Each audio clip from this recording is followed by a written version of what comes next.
রবীন্দ্রনাথ বাবু, আপনি বলছেন মমতা বন্দ্যোপাধ্যায় যে কথা বললেন না, শুধু সেটা নয়, অর্থাৎ যে রাজ্যের কাছ থেকে 3টে নামের প্যানেল পাঠানো হয় সেই অনুযায়ী করে, কিন্তু নির্বাচন কমিশন কোনো নীতি নিয়ম মানছে না। শুধু তাই নয়, আরো বিস্ফোরক অভিযোগ করেছেন মমতা বন্দ্যোপাধ্যায় যে হরিয়ানা থেকে লোক এনেছে এখনকার আরএসএস 10 স্টার, টাকা ছড়াতে পারে, অস্ত্র মাদক আনতে পারে, এমন লোক আনছে। ঠিক কি বলেছেন দেখুন।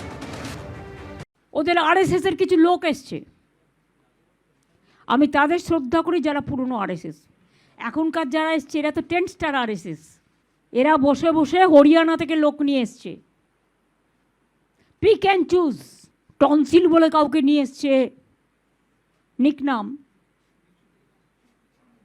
সে ঠিক করছে এখানকার চিফ সেক্রেটারি কে হবে, নিজের গলার টনসিলটা সামলাতে বলুন, যাতে টাকা ডিস্ট্রিবিউশন করতে পারে এই লোকগুলোকে দিয়ে, আর্মস আনতে পারে, ড্রাগ আনতে পারে।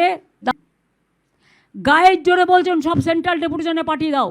এখন কোনো রকম কোনো ঘটনা ঘটলে প্লিজ দয়া করে আমাকে কেউ দোষ দেবেন না, টুটি চিপে ধরবেন বিজেপির রাজনৈতিক টুটি, এবং মেঘের আড়াল থেকে যিনি খেলছেন চন্দ্র সূর্য গ্রহ তারাও ক্ষমা করবে না এদের।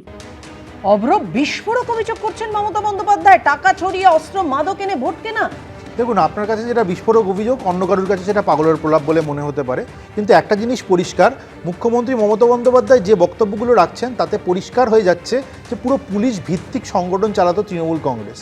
তার মানে পাশ থেকে যখন পুলিশ অফিসাররা, চটিচাটা পুলিশ অফিসাররা সরে যাচ্ছে, তখন কিন্তু প্যালপিটেশন শুরু হয়ে যাচ্ছে। আর একটা জিনিস ভেবুন তো, যে কোনো সুস্থ সমাজে পুলিশ প্রশাসন তো নিরপেক্ষ হবে। তা আমাদের রাজ্যে এরকম একটা পারসেপশন গ্রো করলো কেন যে পুলিশ প্রশাসন মানে তৃণমূলের শাখা সংগঠন দলদাস? তার মানে পুলিশ ধারাবাহিকভাবে এমন কিছু কাজকর্ম করেছে, তাতে কিন্তু এই পারসেপশনটা তৈরি হয়েছে। আর আজকে এতগুলো যে অফিসার চেঞ্জ, তার মানে কিন্তু এই পারসেপশনটা চেঞ্জ করার চেষ্টা করছে কোথাও ইলেকশন কমিশন অফ ইন্ডিয়া, খোলমঞ্চে পদ্ধতি দিচ্ছে, সেটা আপনারাই বলছেন। এবং এটাই তো প্রয়োজন, যারা পক্ষপাত দুষ্ট অফিসার, যারা চটিচাটা অফিসার, এই চটিচাটা বাহিনীর, তাদেরকে সরিয়ে দিয়ে এমন অফিসার আনা যারা সঠিকভাবে কাজটা করবেন, সঠিকভাবে নির্বাচনের সময় কার্যপ্রণালী তারা দেখতে পারবেন, এটাই তো হওয়ার কথা।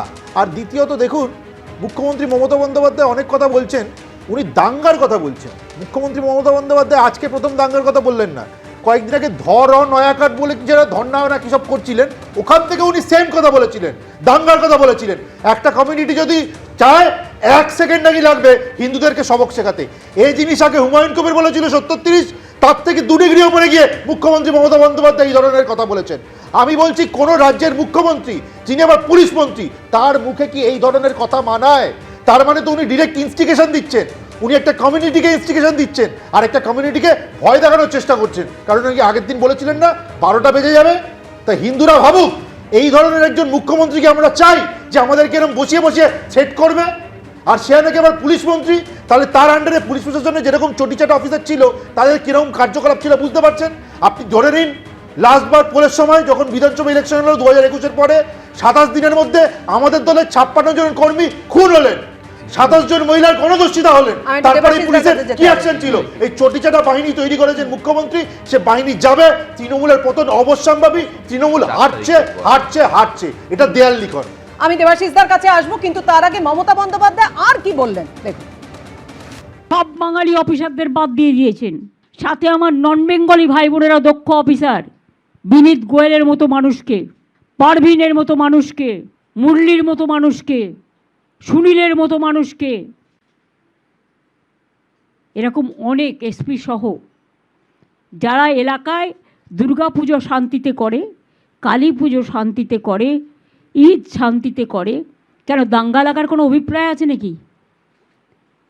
ঈদের আগে কেন সরালেন এদের সবাইকে?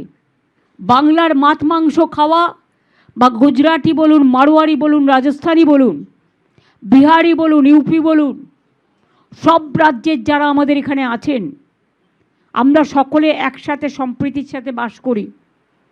তাদের মধ্যে দাঙ্গা লাগিয়ে দেওয়া, বিভেদ লাগিয়ে দেওয়া, এটা হচ্ছে ওদের প্ল্যান। 60% বাংলার মানুষকে কেটেছেন, আর 40% আমার নন বেঙ্গলি ভাই বোন যারা যোগ্যতার সাথে কাজ করেছেন তাদেরও আপনারা বাদ দিয়েছেন। এবিপি আনন্দ, এগিয়ে থাকে, এগিয়ে রাখে।